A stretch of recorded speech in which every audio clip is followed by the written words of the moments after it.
What happens when the quietest man in the room finally screams? It's a question that has haunted the Marvel Universe since 1962. We often think of this character as a simple force of nature, a wrecking ball with purple pants. But if you look closer, past the green skin and the smashing, you won't find a monster, you'll find a mirror. Today we're walking directly into the blast zone and talking about Bruce Banner. We're going to dig into the trauma that fractured his mind long before the gamma bomb ever went off, and explore how a tragic victim became the terrifying left hand of God.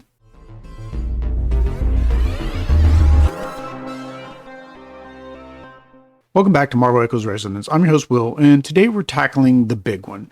Literally, we're talking about the Hulk. Now, growing up in the 90s, the Hulk was everywhere. I remember watching the animated series on UPN, you know, the one with the killer guitar intro.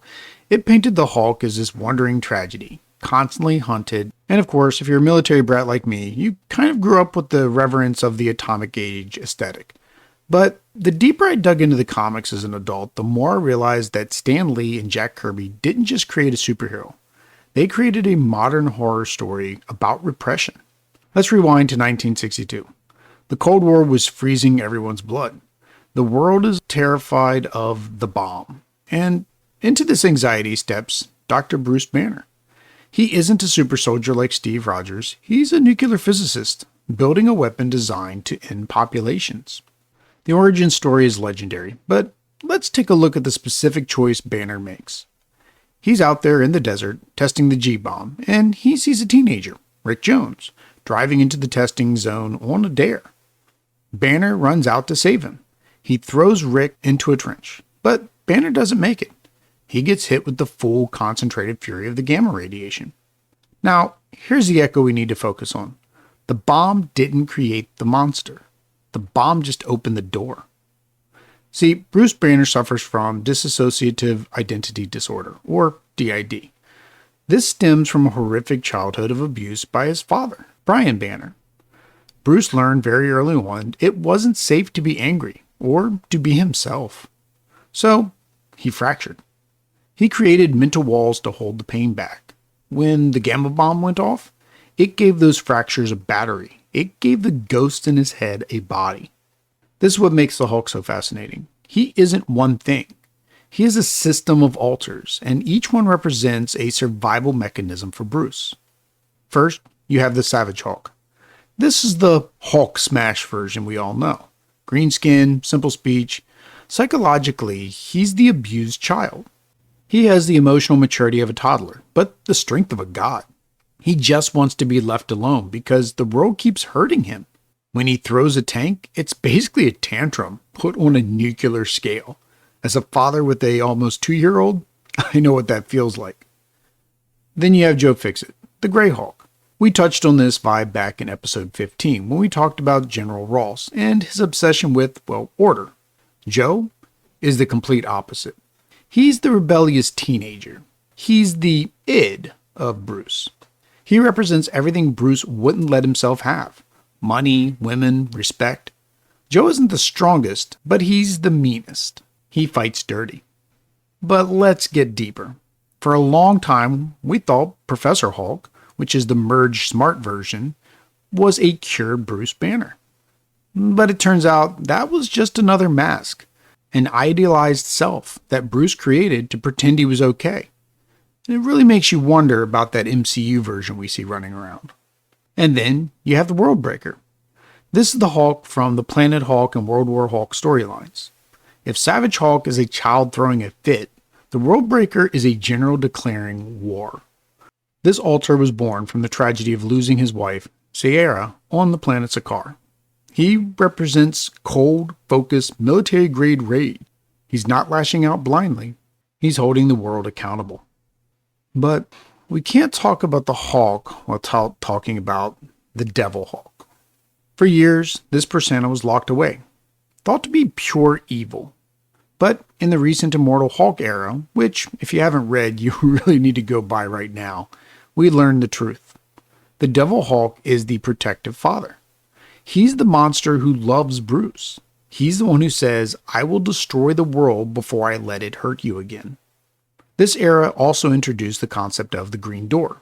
It turns out Gamma isn't just science, it's a metaphysical third form of energy that connects to a hell dimension called the below place. Every time a gamma mutate dies, they go through a green door.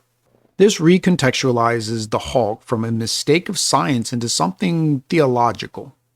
He became the designated destroyer, the left hand of God, whose job is to break the world so it can be built anew. So we're going to fast forward like we always do, just a bit to see where this leaves Bruce today, because the last few years have been a chaotic spiral, even by Hulk standards. After the heavy theological horror of the Immortal Hulk era, Bruce tried something radical. He decided he was done being a victim of his own mind. He wanted to force control over the chaos. So he constructed his own psyche in a Starship bridge. We'll call this Starship Hulk. Now, to be clear, he didn't physically turn into a spaceship. He modified the Hulk's body with cybernetics, but the real change was internal. He turned his mind into a captain's chair, piloting the Hulk's body like a meat suit mech. He literally locked the Savage Hulk away in the engine room of his mind, torturing that inner child to generate rage as fuel.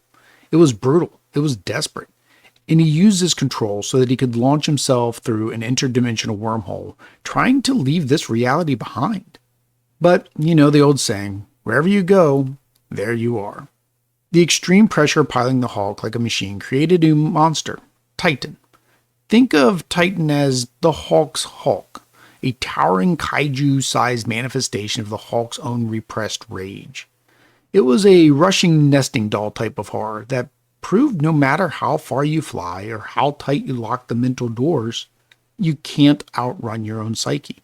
This fractured state left him vulnerable to other threats. We saw the Fear Lord, Despair, intervene, attempting to feast on Bruce's misery.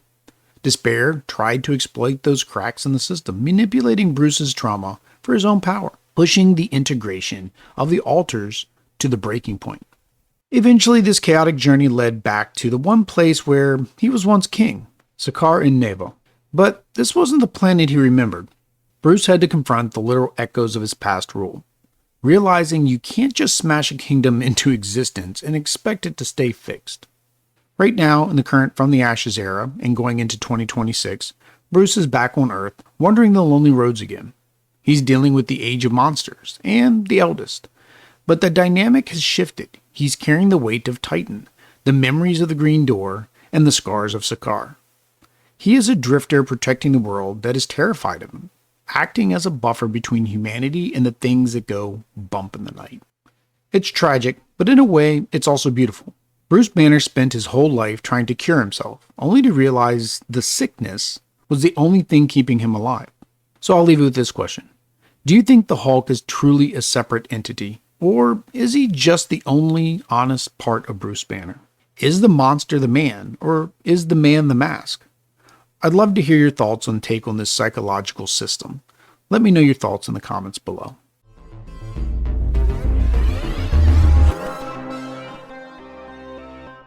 Thanks for listening to this episode of Marvel Echoes. It's been a wild ride as we talk about the Gamma Mutates. If you enjoyed this deep dive into the fractured mind of the Hulk, make sure you subscribe and follow so you don't miss any of our future episodes about the Hulks. Leave a like and a 5-star review, really helps the podcast grow and help other fans find us. And please, leave a comment. Tell me which Hulk you'd like to see us cover next. And for more content, including full deep dive article on Bruce Banner, a reading guide for the Immortal Hulk run, and some visual infographics, be sure to visit our website in the link below. Until next time, true believers, make mine Marvel.